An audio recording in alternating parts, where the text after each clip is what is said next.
हजरत उमर के ज़माने में ना एक नौजवान था, नेक था, मस्जिद जाया करता था रात को। तो मस्जिद जा रहा था तो रास्ते में एक औरत ने दावत गुनाह दी। इब्ने असाकर ने इसको लिखा है।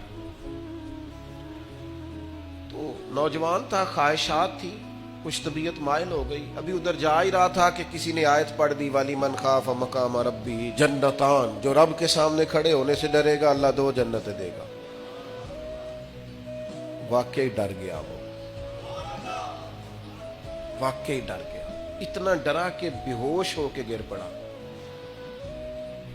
बीमारी से लोग बेहोश होते हैं, पैसे डूब गए बेहोश होते हैं, बच्चे के गम में बेहोश होते हैं। सच बताओ, कभी खौफे खुदा से भी बेहोश होता कोई देखा है? हमारे यहाँ तो रोजमर्रा ही नहीं है भाई। और बड़ी बातें हैं बेहोश होने की, डरने की, गश खाने की। बेहोश होके गिर पड़ा। बूढ़े बाप को किसी ने बताया बच्चा बेहोश पड़ा है, उठा के घर लाए। घर ला के कहा बेटा क्या हुआ? नौजवान है, चढ़ती जवानी है, पर पाकीज़ा बड़ी है। कहने लगा अब्बा जी, गुनाह की तरफ चला गया था, पर मैंने आयत सुन ली जो अल्लाह के सामने खड़े होने से डरेगा रब 2 जन्नतें देगा।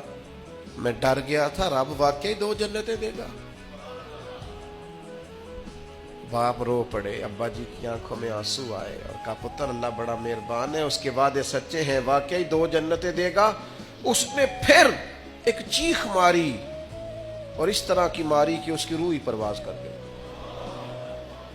रूह ही परवाज कर गई। कुश्तगाने खंजरे तस्लीम रा, इश्क की खंजर से कत्ल हो गए लोग। सुबह हजरत उमर को पता चला कि उन्होंने तो रात जनाजा भी पढ़ दिया, तदफीन भी कर दी। जनाब उमर फरमाने लगे इतना नेक नौजवान खौफे खुदा से दुनिया से चला गया, मुझे क्यों नहीं बुलाया, मैं जनाजा पढ़ता।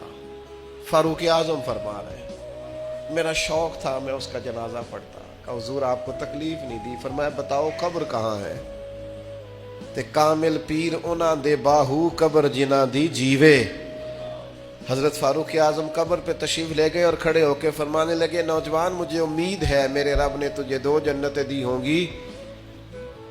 इब्ने असाकर खोल के देखो तारीख बगदाद ने क्या लिखा है। हजरत सैयदना फारूक ने फरमाया उम्मीद है 2 जन्नतें दी होंगी। कब्र के अंदर से बोला कामिल पीरो ना दे बाहू कब्र जिना दी जीवे। कब्र के अंदर से बोला, कहने लगा हुजूर उम्मीद वाली बात नहीं, रब के वादे सच्चे हैं, उसने वाकई मुझे 2 जन्नतें अता फरमाई।